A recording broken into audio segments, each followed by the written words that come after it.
Hey, fourth grade. So if you missed class today, don't forget to log on to spellingcity.com and complete an assignment. Today in class, we read about the Second Great Awakening and the fight against slavery. I'm going to read that to you and go over the answers that we went over in class. So here we go, the Second Great Awakening. A spirit of reform or change began sweeping the country in the early 1800s. This movement grew out of a new awakening of religious feeling.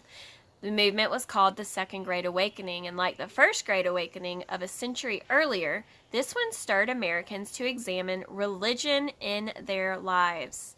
Camp meetings drew hundreds of people, and the meetings were called revivals because they revived or brought back and strengthened people's religious feelings. In the 1830s, Christian preachers like Charles G. Finney spoke to these gatherings for many hours. Finney demanded that his listeners accept a new life of the Spirit. His sermons were so fiery that the area where he preached in central and western New York State came to be called the Burned Over District. Many became convinced that religion could make them better people. Once they became better people, they hoped to make life better for others too.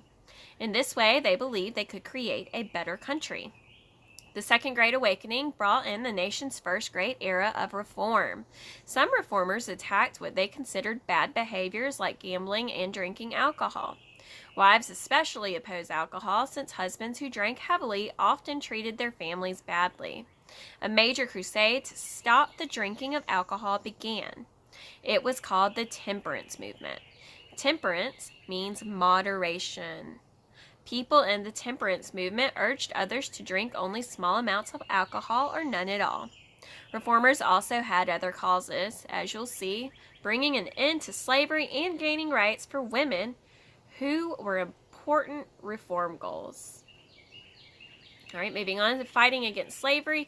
In the North, anti-slavery groups had formed as early as the Revolution.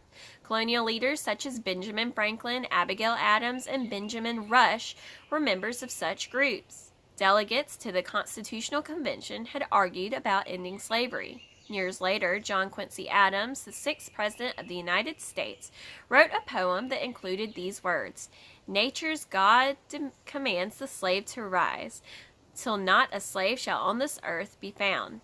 In the 1830s, the movement to end slavery took on a new life. Reformers attacked slavery as an evil that had to be erased or abolished. Called abolitionists, these reformers made speeches and printed newspapers to spread their message. Frederick Douglass was a powerful and eloquent voice for abolitionists. Born into slavery in Maryland, Douglass had escaped to New York City in 1838 by posing as a free sailor. Soon he was traveling around the North on speaking trips for the Massachusetts Anti-Slavery Society. In one speech he said, "I appear before you this evening as a thief and a robber. I stole this head and these limbs, this body from my master, and ran off with them." Douglass's stories of his own experiences as a slave or merciless beating and near starvation won many supporters for the abolitionist movement. In 1831 in Boston, William Lloyd Garrison started an abolitionist newspaper, The Liberator. Garrison condemned slavery loudly and clearly, writing, "I will be as harsh as truth and as uncompromising as justice. On this subject I do not wish to think or speak or write with moderation, and I will be heard." Another tireless abolitionist, Sojourner Truth, was born into slavery in New York State in the late 1700s. She escaped and became a preacher. She adopted the name Sojourner Truth to make clear her mission to sojourn or travel spreading the truth. Though she could not read or write, Sojourner Truth could quote the Bible to convince listeners of the evils of slavery. She also preached in support of women's rights. All right, after we read, we answered the following questions, 1 through 5. Number 1, why was the movement called an awakening? And we said because people were reviving or reawakening ideas about religion that had not been thought about in a while. Number 2, what did Americans believe that focus on religion would do for them? They believed that religion would make them better people, and they hoped to make life better for others too. In this way, they could create a better country. Number 3, what changes did reformers want to make? They wanted to stop bad behaviors like drinking and gambling, bring an end to slavery, and gain women's rights. All 3. So make sure all 3 of those are written down. Number 4, why were some reformers called abolitionists? Sorry, guys. All right.